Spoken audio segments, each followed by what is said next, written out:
Ny mofinaina isan'andro atolotry ny mpitandrina rakotina valina maoly.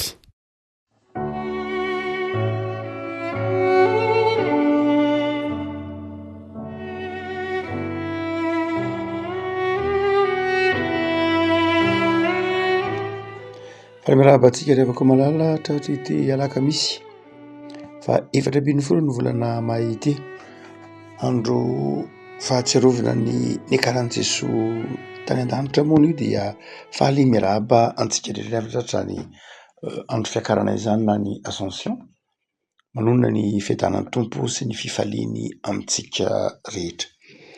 Ny mofinaina izay voalahatra ho antsika dia tandrify indrindra zany andro fiakarana izany, ny Luka 4:20, Luka 4:20, andiny fa 4:70 ka hatramin'ny 7:50 amin'ny anaran'i Jesoa.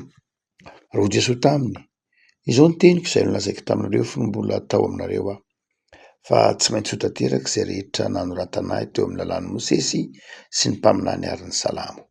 Dia nanokatra ny sain'ireo izy ahalala ny soatra masina, ary hoy izy taminy: izany no voasoratra fa Kristy hiaritra ka hitsangana amin'ny maty amin'ny andro fahatelo, ary mba ho toriana amin'ny anarany ny fibebahana sy ny famelan-keloka amin'ny firenena rehetra manomboka eto Jerosalema ary ianareo vavolombelona izany. Ary indro izaho mampitondra ny teny fikasany raiko ho anareo, fa mitoera an-tanàna mandram-panafiana anareo amin'ny hery avy any amin'ny afo. Ary Jesoa nitondra azy hatrany Betania dia nanandratra ny tanany ka nitsotra azy, ary raha mbola nitsotra azy izy dia nisaraka taminy ka nakarina ho any an-danitra. Ary izy ireo nitsaoka azy dia niverina ho any Jerosalema, sady faly indrindra, ary teo an-kianjan'ny tempoly isan'andro izy nankalaza n'Andriamanitra. Ray masinao manamasinana amin'ny fahamarinana ny tenao ny fahamarinana. Amen. Andro fahatsiarovana ny niakaran'ny Tompo tany an-danitra, moriavana an'io araka ny filazantsika teo, dia mampatsiaro antsika izany indrindra ny filazantsara masina araka ny Luka. Ary Luka eto dia mamarana ny filazantsarany amin'izany niakaran'i Jesoa tany an-danitra izany. Amin'ny Luka, ny asan'i Jesoa dia nanomboka teo amin'ny fahaterahany, teo amin'ny Krismasy, ary mifarana kosa eo amin'ny niakarany tany an-danitra. Ny asan'i Jesoa zany na ny fandalovan'i Jesoa tety tany dia manomboka amin'ny fitafian'ny nofo tonga olombelona, ary mifarana kosa amin'ny fiakarana any an-danitra. Raha toa ka mamaky tsara ny teolojian'ny Luka isika dia mahatsiaro manokana fa miverimberina ho amin'ny Luka ny fifaliana, filazantsara ny fifaliana i Luka. Rehefa teraka Jesoa, nahita niona tamin'ny anjely ireo mpiandry-ondry, dia hoy Luka manao hoe faly ireo mpiandry-ondry ireo. Ary eto rehefa niakatra niankany an-danitra Jesoa, nahita ny niakaran'i Jesoa tany an-danitra ny mpianatra, dia faly. Ary dia elanelanelany filazantsaraka ny Luka dia miverimberina mandrakariva ny fifaliana, ny teny hoe faly, fifaliana. Rehefa avy nitory teny, avy nitety ireo tokantrano maro samihafa, ireo fitopolo laza naverina nalefa tsororo, dia niverina tamin'ny fifaliana. Tsarontsika tsara ilay zanak'Adala, rehefa niverina tao amin'ny rainy dia ny rainy kosa faly nijena azy. Miverimberina ho Matthieu mihitsy ny hoe fifaliana. Ary io fifaliana io amin'ny Luka azafady, rehefa io fifaliana io amin'ny Luka dia ateraky ny lafin-javatra roa mazava tsara: ny fihaonana amin'Andriamanitra, ny fihaonana amin'Andriamanitra. Zay asehon'ny Luka ny amin'ny asan'ny fanahy masina zay mahatonga fihaonana amin'Andriamanitra de fifaliana lehibe. Fa ny faharoa de zao: ny fifaliana koa dia fahatanterahan'ny planin'Andriamanitra amin'ny fiainan'ny olona anankiray. Eto ara de aseho an'ny Luka fa vita ny asan'i Jesoa, niahona tamin'i Jesoa ireo olona ireo apôstôly, ireo mpianatry Jesoa, dia niverina tamin'ny fifaliana nakany Jerosalema sady faly indrindra. Ohatra ka manadiady isika milafiny hoe fifaliana ny andro fiakarana, fifaliana ny fotoatany antsoiny hoe filazantsara de fifaliana, filazana vaovao mahafaly, filazana milaza zava-baovao mahafaly, zay hoe filazantsara. Dia inona ary ny filazantsara tantarain'ny Lioka amin'ity Lioka 5:20 izay mitondra fifaliana ho antsika. Voalohany indrindra de ny fanomeza tokony Jesosy, fa anokatra ny saintsika izy ahafantaratsika ny sitrapon'Andriamanitra. Io soratra masina io zay mirakitra ny sitrapon'Andriamanitra dia ny fahazavan-tsaina omen'Andriamanitra atsika no ahatakaratsika ny hevitra ny soratra masina ary ahatakaratsika koa ny sitrapon'Andriamanitra. Mitondra fifaliana ho antsika ny fahatakarana ny sitrapon'Andriamanitra, mitondra fifaliana ho antsika ny fahafantarana ny sitrapon'Andriamanitra. Ary eto Lioka de tia hanantitrantitra antsika fa tsy ny sain'olombelona tsy akory, tsy ny fiazahan'olombelona tsy akory mahatonga antsika mahatakatra ny sitrapon'Andriamanitra, fa asan'ny fanahy masina.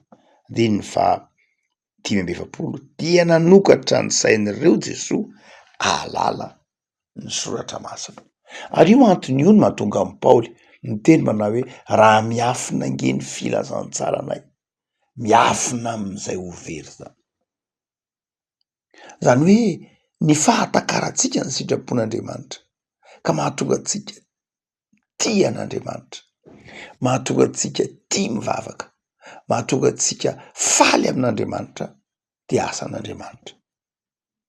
Atria mahatonga antsika nge tia hanao zavatra ao an'Andriamanitra, satria Andriamanitra efa nanao zavatra ho antsika. Ho an'izay olona mangetaheta tia hanao zavatra ao an'Andriamanitra, ho an'izay olona mangetaheta tia hanao ny tsara, de satria efa nandray ny tsara izy. Io mahatonga an' Jesosy ny teny hoe tsy misy votsara mamovo ratsy, tsy misy voratsy mamovo tsara, fa matoa mamovo tsara isika de efa nandray zavatra tsara. Lay tsara vokatsika zany de zao zavatra efa avy ao anatintsika, zavatra efa nomenantsika, zavatra efa noraisitsika. Noho zany matoa sika tia ny asan'Andriamanitra, matoa tsika faly amin'ny fanaovana ny asan'Andriamanitra, de satria efa nandray ny fahatsara'Andriamanitra isika. Ary eo no mahatonga ny Calvin mananditrantitra manao hoe mahatonga ianao afaka manome satria efa nandray. Tsisy omena ianao raha tsy nandray, fa matoa ianao afaka manome de efa nandray. Noho zany izay rehetra manam-pifaliana de efa nandray fifaliana izy. Matoa isika faly de satria efa nandray ilay fifaliana isika. Marina loatra fa le fifaliana ndray ndraisitsika de mety tsy hoeritreretintsika ho le fifaliana zao tontolo zao, fa fifaliana ato anatintsika ary mivoaka eny ivelany amin'ny fotoana izay asain'ny Tompo hanaparitahantsika, na hanaparehantsika, na hizarahantsika zany fifaliana zany. Le afako malala Ascension ny andro, fiakarana ny andro, mifaly fa omen'ny Tompo fahazavan-tsaina isika ka tsy miafina amintsika ny sitrapon'Andriamanitra, fantatsika ny sitrapon'Andriamanitra, ho marina amintsika ny tenin'i Jesosy ao amin'ny Jaona manao hoe efa nambarako anareo nge ny marina, tsy ataoko hoe mpanompo intsony ianareo, fa ny mpanompo tsy mahalala zay ataon'ny tompony, fa efa ataoko hoe sakaiza ianareo. Le avako mifaly fa tsy nafenin'Andriamanitra amintsika ny tsara, nomen'Andriamanitra antsika ny tsara, fantatsika ny tsara satria tiantsika Andriamanitra. Fa ny faharoa zay aseho n'ity andro fiakarana ity amin'ity Lioka 4:20 ity zay manantitrantitra ny tantaran'i Jesosy na mara-parana ny asa fanontolo de zao mifaly fa niakatra nakany an-danitra Jesosy mifona ho antsika.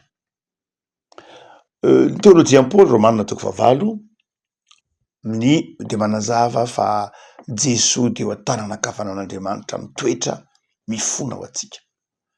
Zany hoe tsy nisy mihitsy ny Pentecoste raha tsy misy ny Ascension. eto de manatitranitra Jesosy manao hoe nareo de aza mihetsika mihitsy aloha miandrasa ny fanomezana anareo ery fa miakatra nakany an-danitra Jesosy haniraka ny fanahy masina. Zany hoe io no mahatonga ny hoe rehefa niakatra nakany an-danitra Jesosy de tamin'ny alalan'i Jesosy no nanirahana indray ny fanahy masina ho aty amintsika, hitoetra aty anatintsika de mifalia ara fa manana Andriamanitra mifona ho atsika isika eo akaikin'Andriamanitra ray ary manana fanahy masina mitoetra ato am-potsika isika manome atsika herim-panahy hanao ny tsara, herim-panahy hanao ny sitrapon'Andriamanitra. No zany rehefa malala fifaliana ny andro fiakarana.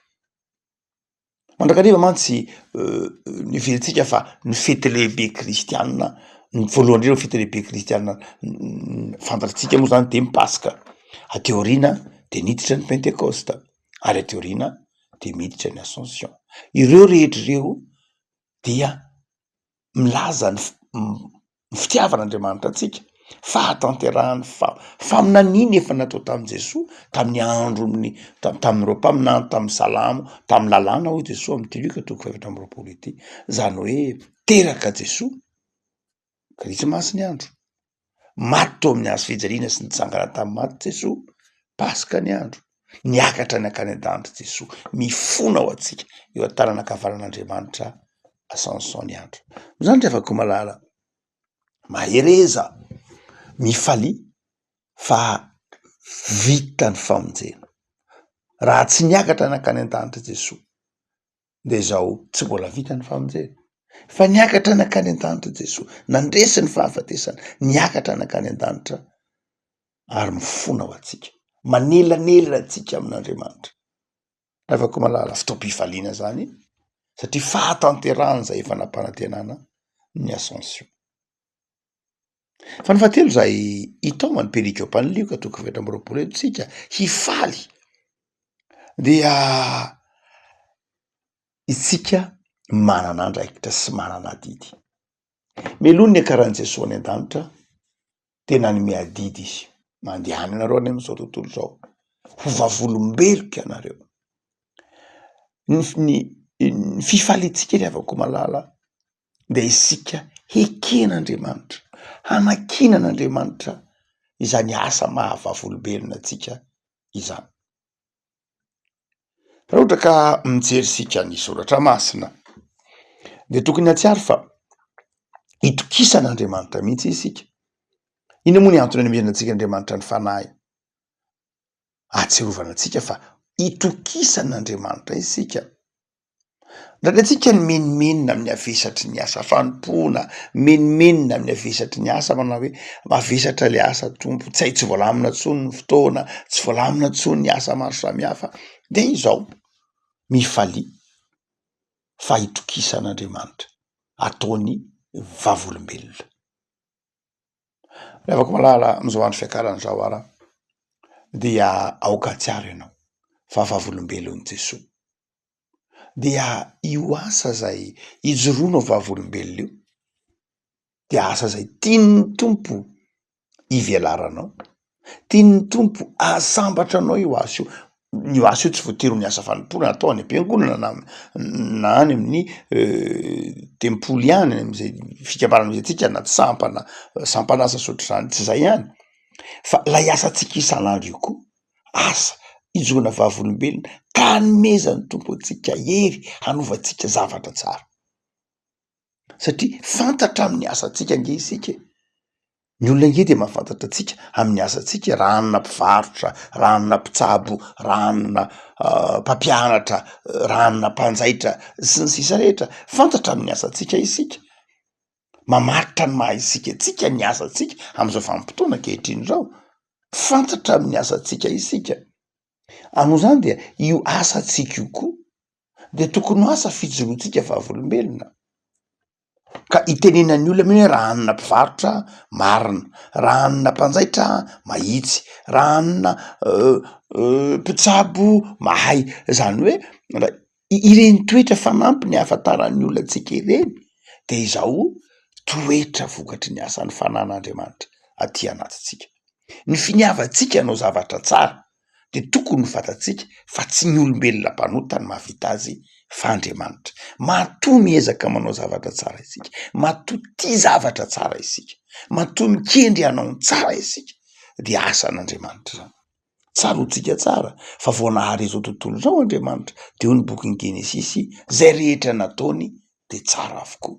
Noho zany ny fitiavana zavatra tsara, ny fanaovana zavatra tsara, ny fikelezana hanao tsara de toetra n'Andriamanitra ty anatintsika. Tsy toetra n'olombelona mpanoto zany.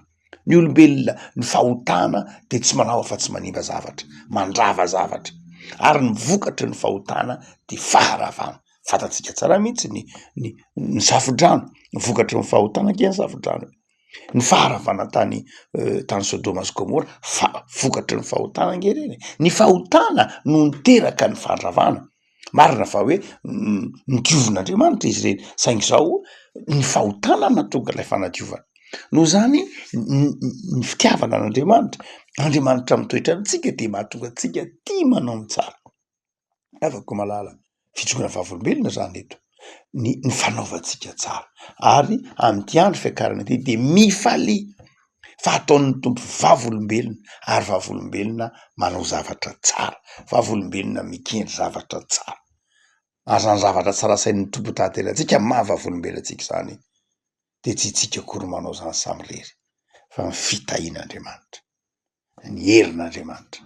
Andro fiakarana ara de reto zavatra roa reto ny tsy tokony adononao. Voalohany, ny fifaliana, ny falia fa vitan'ny tompo ny famonjena, voavelan'ny elokao amin'ny alalany de sambatra ianao satria manana an'Andriamanitra izay namonjy ianao sy tia anao de mifalia. Ny faharoa de zao, mahaiza misaotra, mahaiza mankalaza an'Andriamanitra, mahaiza midera an'Andriamanitra amin'ny fiainanao, amin'ny isan'andronao, amin'izy rehetra ampanaovy ny tompo anao, de mahaiza midera an'Andriamanitra, misaotra mba ahotsaronao fa ny mpanompon'Andriamanitra tahaka anao koa de olona mahay makasitraka sy misaotra. Mivavaka sika tomba hotsaroana zao ny amin'ity andro fiakarana ity zay ahatsiarovana iny akaranao tany an-danitra, ahatsiarovana iny fandresenao ny fahafatesana sy ny akaranao tamy kery, ary mby eo ankavanan'Andriamanitra mifona ho anay isan'andro. Misaotra tompo de mivavaka izahay, mifaly zahay ankehitriny, andro fifaliana ho anay ny andro fiakarana satria vitanao ny famonjena. Mpanjaka ianao, anao zao rehetra zao ary mifona ho anay mandrakariva ianao. Saotra tompo de ataovy anay ny manam-pifaliana am'ty tontolo andro ity sy amin'ny fiainana isan'andro, amin'ny asanay, amin'ny tokantranonay, esory aty anatinay ny fiferotanaina, ny tebiteby, ny fanahina, ny tahotra, tsy mana-toerana ao aminao zany fa efa nanome anay fandresena sy fifaliana tamin'ny alalan'i Jesosy ianao. De tahiny tontolo andronay io tompo ny asa fanompoana zay rehetra tanterahinay de ataovy hanomezanay voninahitra anao. Misaotra tompo malala. Amen.